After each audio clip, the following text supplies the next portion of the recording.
Europe में तो ऐसा करने से वो 911 पे कॉल कर देते हैं, पुलिस आ जाती है और वो कह देता है कि इन्होंने मुझे डांटा है, तो वहाँ माँ बाप तो ये भी नहीं कर पाते।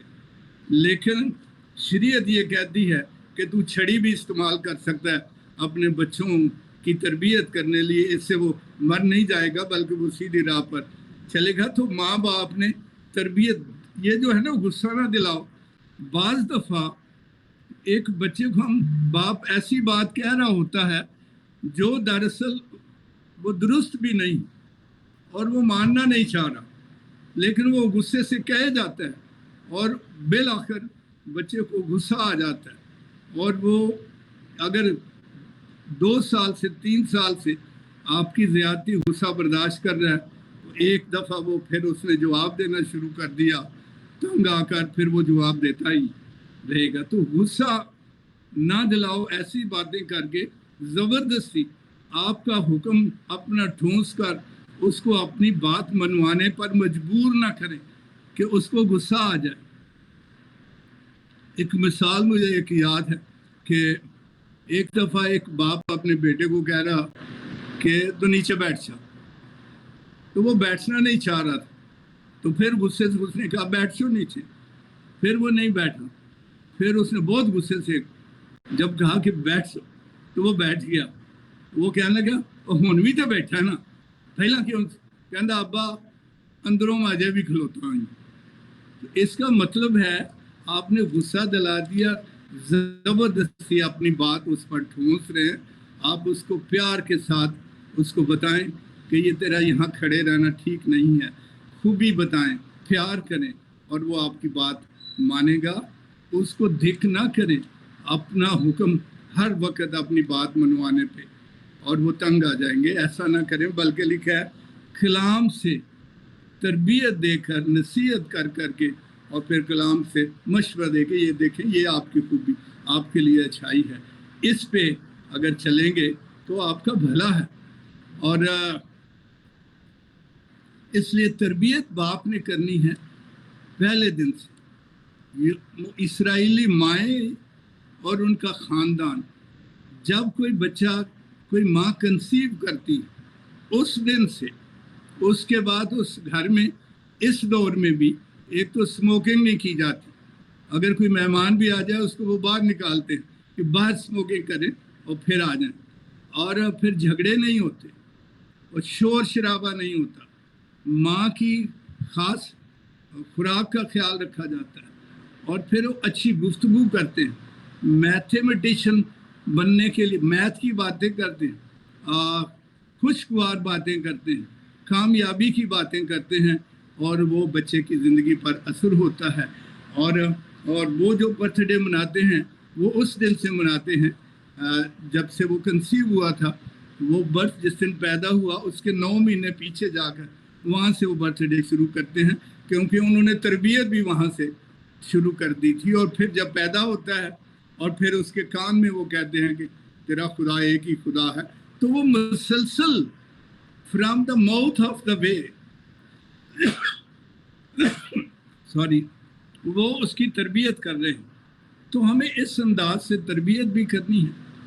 और फिर वालिदैन को चाहिए कि वो बच्चों को गुस्सा न दिलाएं। पेरेंट्स माल और बच्चों के लिए एक हुक्म है, वो भी हुक्म है कि अपने ट्रेन योर चाइल्ड, लड़के को ऐसी राह पे तरबियत कर। ये ऑर्डर है, ये हुक्म है, ये भी मशवरा, सिंपली मशवरा नहीं है। इस हुक्म की तामील करना भी ज़रूरी है।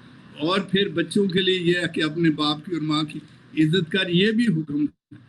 और इसके साथ वादा भी है कि तेरा भला होगा, तेरी उम्र दराज होगी। अगर हम भलाई चाहते हैं इस दुनिया में, उम्र दराज से मुराद ये नहीं कि 200 साल लंबी उम्र हो जाए और बिस्तर पर पड़े रहें।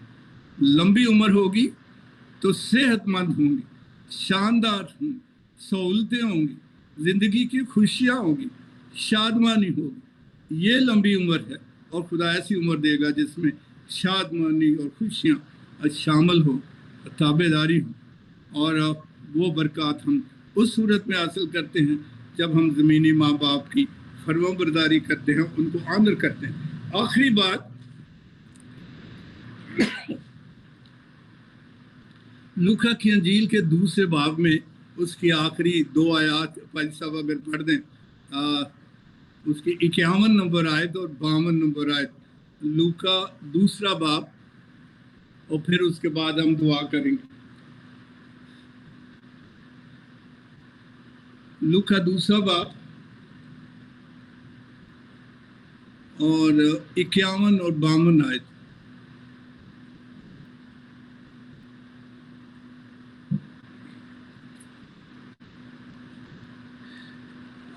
कलाम में से मुकद्दस लूका का लिखा गया अंजीली बयान, उसका 2 बाब, उसकी 51 और 52 आयत को हम पढ़ेंगे, जिसमें कुछ यूं मरकूम है, और वो उनके साथ रवाना होकर नासरत में आया और उनके ताबिया रहा, और उसकी माँ ने ये सब बातें अपने दिल में रखी, और यस्सु हिकमत और कदो-कामत में और खुदा की और इंसान की मकबूलियत में तरक्की करता गया।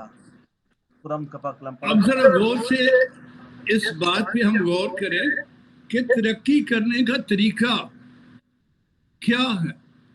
यहाँ आसानी से इसको समझ सकते हैं। जो पहले मसीह यीशु ने तालीम दी है, जो अहकाम दिए हैं कि अपने बाप की और माँ की इज्जत कर, और साथ में वादा भी किया तेरा भला होगा, तेरी उम्र दराज होगी। तो यहाँ देखे ये वो ईद फसा पे माँ बाप के साथ हुआ है। जब वो खो गया तो माँ बाप कह रहे हैं कि हम कुड़ते हुए तुझे ढूंढ रहे हैं। मसीह ने कहा कि तुम जानते नहीं कि मुझे अपने बाप के यहाँ होना ज़रूर था। और फिर वो उनके साथ गया। और यहाँ ये हमने अभी ये पढ़ा है, और उनके ताबे रहा। अब यीशु मसीह माँ बाप के ताबे रहा, फर्मा बरदार रहा, उनको ओबे किया, उनके ताबे रहा। और आगे लिए लिखा है कि यीशु हिकमत और कद्दो कामत में और खुदा की और इंसान की मकबूलियत में तरक्की करता गया। माँ बाप की ताबेदारी, फर्मा बरदारी, उनको ओबे करना, उनको आनर करना, उनकी बातों को रद्द ना करना, ना करना, उसके बदले में ये लिखा है कि यीशु हिकमत में यानी दानाई और अकल में भी वो तरक्की कर गया, और कद्दो कामत में यानी उसकी सेहत भी शानदार थी। जैसे जैसे वो कद्दो कामत में बढ़ा और वो खुदा की हिकमत में और उसकी मकबूलियत में भी तरक्की करता गया। तो ये माँ बाप की ताबेदारी करने वाला शख्स दुनिया की नज़र में भी मकबूल होता है, खुदा की नज़र में भी मकबूल होता है। ये बाइबल में लिखा है। और यीशु मसीह बतौर बच्चा अपने माँ बाप के लिखा है, उनके ताबे रहा, और खुदा ने बरकत एज ए इंसान होते हुए जिस तरह वो माँ बाप की फर्मा बरदारी करता रहा। दरअसल माँ या बाप की फर्मा बरदारी से मुराद आसमानी बाप की फर्मा बरदारी है, क्योंकि हुक्म तो उसने दिया, तो उसकी भलाई और उसकी उम्र की दराजी मिलेगी। इसलिए लिखा है कि वो अकल में, दानाई में भी, हिकमत में भी तरक्की करता गया। वो लोगों में मकबूल होता गया कि ये बहुत अच्छा, और खुदा में की नज़र में भी मकबूल हुआ कि खुदा ने उसको निजात दहिंदा बना दिया दुनिया का। तो अगर हम मकबूलियत चाहते हैं, बाज़ दफ़ा लोग अपनी मकबूलियत के लिए, शोहरत के लिए बहुत से गलत तरीक़ेकार इख्तियार करते, बहुत से गलत कंडे कि लोग हमें जाने कि हूँ और लोग मेरी पहचान में, और बहुत से अपने आप के। लेकिन यहाँ बाइबल में ये लिखा है कि वो ताबेदार रहा और फिर लोगों में भी मकबूल हो गया और खुदा की नज़र में भी मकबूल हुआ। तो फादर डे सेलिब्रेट करने से मुराद ये है कि हम अपने बाप और माँ की ऐसी इज्जत करें जैसी कलाम में लिखी है, कि हम उनकी बात को बेक करें, उनको रिजेक्ट ना करें, उनको इज्जत दें। लोगों की नज़र में, रिश्तेदारों की नज़र में भी कभी ये ना कहें कि हमारे माँ बाप को तो कुछ पता नहीं, हमारे माँ बाप तो पुरानी बातें करते हैं। आप रिजेक्ट कर लें, जो खुदा की शक्ल में है और आपका बाप है, और उसको आप रिजेक्ट कर रहे हैं कि जी उन्होंने तो कोई पता नहीं, वो पुराने वक्त दी गल्लां दे और मैं तो दसना वा या मैं दसनी। तो आपने कहा, और फिर और बात जरा गौर से सुने, ये मेरा तजुर्बा है कि कुछ लोग ऐसे हैं जो घर में अपने माँ और बाप को, उनके साथ उनका रवैया रूड होता है, उनको उनका एहतराम नहीं करते, बातों को रिजेक्ट करते, सख्ती से बात करते हैं, और जब फादर डे आता है या मदर डे आता है तो स्टेज पे जाके उनके आंसू नहीं रुकते। मैं जो कुछ हूँ अपने बाप की वजह से हूँ, मेरी माँ ने बड़ी मेरी मदद की है, मेरा बाप मेरे लिए बहुत मेहनत करता है, वो रोना शुरू कर देते हैं, और घर में वो रूड होते हैं अपने माँ बाप के, शायद वो समझते नहीं, शायद मुझसे भी गलती ऐसी हुई, शायद आपने भी कभी जिंदगी में ऐसा किया है।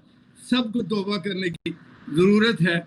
जिनके माँ बाप जिंदा नहीं हैं, खुदा से माफ़ी मांगे कि हमने ऐसी गलती की थी, हम रूड हुए, हम सख्त हमने रवैया माँ बाप से किया, बाप हमको माफ़ कर, हम पर हमारे गुनाह को धो डाल। और जिनके माँ बाप जिंदा हैं वो ये सीख हैं कि उम्र की दराजी और भलाई इसमें कि खुदा बाप की ताबेदारी करें। उसने कहा है कि अपने बाप और अपनी माँ की इज्जत कर, उनको पोलाइटली उनसे बात करें, उनके पास बैठे, उनकी ज़रूरत को पूरा करें, उनकी वो जो बातें कहते हैं उसको सुनेगा, उससे उनको रिजेक्ट ना करें, ये उनकी इज्जत होगी, वो खुश हो जाएंगे और आपके लिए बरकतों के दरवाजे खुल दे जाएंगे। हमें ये गौर करना है, यीशु मसीह ने मिसाल दे दी है कि वो मकबूलियत में इंसानों में भी मकबूल हुए और खुदा की नज़र में मकबूल है कि खुदा ने उनको निजात दहिंदा बना दिया। हमारे लिए बरकतों के दरवाजे आज भी खुले हैं। शर्त ये है, जब ये सेलिब्रेशन करते हैं तो इस थीम को याद रखें कि हमने खुदा के कलाम के मुताबिक अपने माँ बाप की ताबेदारी करनी है, और वालिदैन के लिए जिम्मेदारी है कि वो अपने बच्चों की पहले दिन से तरबियत करना शुरू करें, उस राह पे रखें जिस जो उनके लिए है, और नहीं तो वो अपनी राह पे चले जाएंगे तो बूढ़े होकर उससे भी नहीं मुड़ेंगे। लेकिन हमें दुरुस्त रास्ता इख्तियार करना है। आप सबको खुदा बहुत बरकत दे। आपने बड़ी तसल्ली से ये बातें सुनी है। May God bless you richly. Thank you so much. आमीन। खुदावंद इस कलाम के वसीले से हम सबों को बरकत दे, इस बात को समझने की बरकत दे कि हमें अपने पेरेंट्स को टाइम देना है और पेरेंट्स की रिस्पेक्ट करनी है और उनकी बात को एग्री करना है और उनकी बात को हमें पहले दर्जा देना है। पास्टर साहब, आपकी आमद का बहुत शुक्रिया इस खूबसूरत कलाम के लिए जो आपने आज हमारे लिए आपने बयान किया। खुदावंद आपको, आपके घराने ख़ानदानों को बहुत बरकत दे और ज़्यादा इस्तेमाल करें। अब मेरी गुजारिश होगी भाई मंगल से कि वो पास्टर साहब के लिए कलाम के लिए दुआ में हमारी रहनुमाई करें। भाई मंगल। जी जी जी, आओ सारे जने अपने सिरां ਨੂੰ ਝੁਕਾਓ, ਅੱਖਾਂ ਨੂੰ ਬੰਦ ਕਰੋ। ਅਸੀਂ ਦੁਆ ਕਰਦੇ ਹਾਂ ਪਾਸਟਰ ਸਾਹਿਬ ਜੀ ਲਈ। ਪਾਸਟਰ ਜੀ, ਪਹਿਲਾਂ ਤਾਂ ਮੇਰੇ ਵੱਲੋਂ ਤੁਹਾਨੂੰ ਜੈਮ ਸੀ ਕਿ ਖੁਦਾ ਤੁਹਾਨੂੰ ਬਹੁਤ ਵੱਡੀ ਬਰਕਤ ਦੇ ਔਰ ਬਹੁਤ ਅੱਛਾ ਕਲਾਮ ਸੀ। ਸਿੱਖਣ ਨੂੰ ਬਹੁਤ ਕੁਝ ਮਿਲਿਆ ਕਿ ਆਪਣੇ ਬੱਚਿਆਂ ਨੂੰ ਕਿਸ ਤਰ੍ਹਾਂ ਅਸੀਂ ਰੱਖਣਾ ਹੈ, ਕਿਸ ਤਰ੍ਹਾਂ ਅਸੀਂ ਆਪਣੇ ਬੱਚਿਆਂ ਨੂੰ ਅੱਗੇ ਲੈ ਕੇ ਜਾਣਾ ਹੈ ਔਰ ਬੱਚਿਆਂ ਨੂੰ ਖਿਜਾਣਾ ਨਹੀਂ ਔਰ ਬਲਕਿ ਬੱਚਿਆਂ ਨਾਲ ਪਿਆਰ ਮੁਹੱਬਤ ਨਾਲ ਰਹਿਣਾ। ਤੁਸੀਂ ਬਹੁਤ ਅੱਛਾ ਕਲਾਮ ਦਿੱਤਾ, ਅਸੀਂ ਬਹੁਤ ਅੱਛੀ ਬਰਕਤ ਪਾਈ ਹੈ। ਤੇਰਾ ਧੰਨਵਾਦ ਕਰਦੇ ਹਾਂ ਔਰ ਖੁਦਾ ਦਾ ਵੀ ਧੰਨਵਾਦ ਕਰਦੇ ਹਾਂ। ਆਓ ਸਾਰੇ ਜਣੇ ਆਪਣੇ ਸਿਰਾਂ ਨੂੰ ਝੁਕਾਓ, ਅੱਖਾਂ ਨੂੰ ਬੰਦ ਕਰੋ। ਅਸੀਂ ਕਲਾਮ ਦੇ ਲਈ ਪ੍ਰਾਰਥਨਾ ਕਰਦੇ ਹਾਂ। ਮਿਹਰਬਾਨ ਜੋਦੇ ਯਹੋਵਾ, ਤੇਰਾ ਧੰਨਵਾਦ ਕਰਦਾ, ਤੇਰਾ ਸ਼ੁਕਰ ਕਰਦਾ ਮੇਰੇ ਖੁਦਾਵੰਦ ਖੁਦਾ, ਮੇਰੇ ਮੁਕਤੀ ਦਾਤਾ। ਤੂੰ ਸਾਨੂੰ ਫਿਰ ਅੱਜ ਸ਼ਾਮਾਂ ਦਾ ਮੌਕਾ ਦਿੱਤਾ ਆਪਣੀ ਜ਼ੂਮ ਮੀਟਿੰਗ ਤੇ ਇਕੱਠੇ ਹੋਣ ਦੇ ਲਈ। ਦੂਰ